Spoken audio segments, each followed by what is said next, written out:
सर्वप्रथम मी आपल्या सगळे पत्रकार बांधव, इलेक्ट्रॉनिक पत्रकार बांधव सगळ्यांचे या ठिकाणी स्वागत करतो आणि आपल्याला आपलं कौतुक देखील करतो की आपण गेल्या 2 महिन्यापासून जी राष्ट्रीय आपत्ती आहे, जागतिक जो काही इशारा आपल्याला मिळाला होता की कोरोनाचं संकट येणार आणि त्याप्रमाणे आलं देखील, देशात आलं, राज्यात आलं आणि आपल्या पाचोऱ्यापर्यंत देखील आलं. आपण सगळ्या पत्रकार बांधवांनी योग्यरित्या लोकांपर्यंत माहिती पुरवून लोकांना ज्या सूचना प्रशासनाच्या माध्यमातून द्यायच्या होत्या त्या देखील आपण योग्य पद्धतीने दिल्यात आणि म्हणून आज पाचोरा शहरामध्ये जवळपास कोरोनामुक्तच्या दिशेने पाचोरा झालेला आहे. परंतु येणाऱ्या काळात देखील आपल्याला सगळ्यांना, नागरिकांना, आपल्याला सगळ्यांना काळजी या ठिकाणी घ्यावी लागणार आहे आणि म्हणून आपलं त्या ठिकाणी मी अभिनंदन करतो, कौतुक करतो की चांगलं काम आपल्या माध्यमातून या ठिकाणी झालेलं आहे. दुसरा विषय असा की या संबंध परिस्थितीमध्ये आपण बघितलं असेल की सगळेच घटक, मग शेतकरी असेल, व्यापारी असेल, शेतमजूर असेल, या सगळ्याच घटकांना या ठिकाणी फटका बसलेला आहे. मी आज आपल्या शेतकऱ्यांच्या काही प्रश्नांसाठी, विशेष करून त्यासाठी आज पत्रकार परिषद या ठिकाणी बोलवली. आपल्या माध्यमातून, प्रशासनाच्या माध्यमातून शासनाच्या लक्षात अडीअडचणी आणून द्यायच्या आहेत आणि म्हणून आज मी प्रांत अधिकाऱ्यांना या ठिकाणी निवेदन देतो आहे.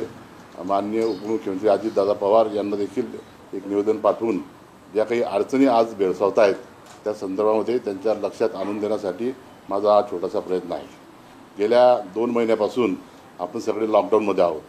आपण बघितलं की संबंध शेतकऱ्यांचा जो कापसाचा मोठा जो आवक होती, पीक होतं, त्या कापसाच्या खरेदीसाठी आज एकच केंद्र पाचोरा बडगावमध्ये सुरू आहे आणि म्हणून प्रचंड प्रमाणामध्ये हाल होत आहेत.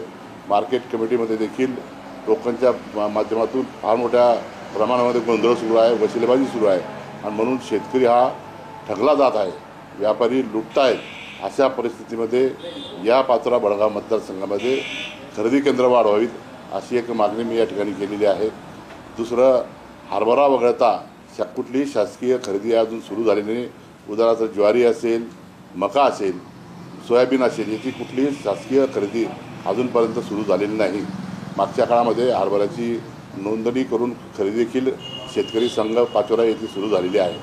परंतु मका आणि ज्वारीसाठी अजून केंद्र नोंदणी सुरू आहे, परंतु प्रत्यक्षात खरेदी सुरू झालेली नाही आणि पेमेंट देखील उशिराने येत आहेत आणि म्हणून अशा परिस्थितीमध्ये आज सगळ्याच घटकांकडे रोखीचा पैसा नाही. मग कोणी व्यापारी असेल, शेतकरी असेल, शेतमजूर असेल, आज आर्थिक मंदीमुळे सगळेच गोंधळात आलेले आहेत आणि अशा परिस्थितीमध्ये जून महिना आता जवळपास येऊ घातलेला आहे आणि खरीप हंगामाची सुरुवात या ठिकाणी होणार आहे आणि अशा परिस्थितीमध्ये शेतकऱ्यांना अत्यंत मदतीची आवश्यकता आहे. म्हणून अल्पभूधारक शेतकऱ्यांना बियाणे आणि खते ही शासनाने मोफत पुरवावी अशी एक मागणी या ठिकाणी मी केलेली आहे आणि खरेदी केंद्र त्वरित सुरू करून हमीभाव देऊन पेमेंट देखील त्वरित अदा करावं. तसंच जिल्हा बँकेमध्ये देखील कर्ज वितरणाच्या संदर्भामध्ये गोंधळ सुरू आहे. त्यांना देखील चेअरमन जिल्हा बँक यांना देखील मी या ठिकाणी निवेदन पाठवतो आहे आणि त्यांना सांगतो आहे की शेतकऱ्यांना तातडीनं खरीप हंगामासाठी कर्ज उपलब्ध करून द्यावं, जेणेकरून अडचणीच्या काळामध्ये आपल्याला कशा पद्धतीने मदत करता येईल हे धोरण जिल्हा बँकेने त्या ठिकाणी स्वीकारलं पाहिजे. अशा अनेक बाबतींच्या संदर्भामध्ये मी आपल्याला सगळ्यांना निवेदन देतो आहे. त्याच्या प्रती देखील मी प्रांताधिकारी, उपमुख्यमंत्री, चेअरमन जिल्हा बँक, जिल्हाधिकारी या सगळ्या प्रशासकीय आणि पदाधिकारी लोकांना त्या ठिकाणी पाठवतो आहे. आपल्या माध्यमातून देखील आपण या प्रश्नांसाठी आपण आवाज उठवावा अशी देखील रास्त अपेक्षा आपल्याकडून आहे.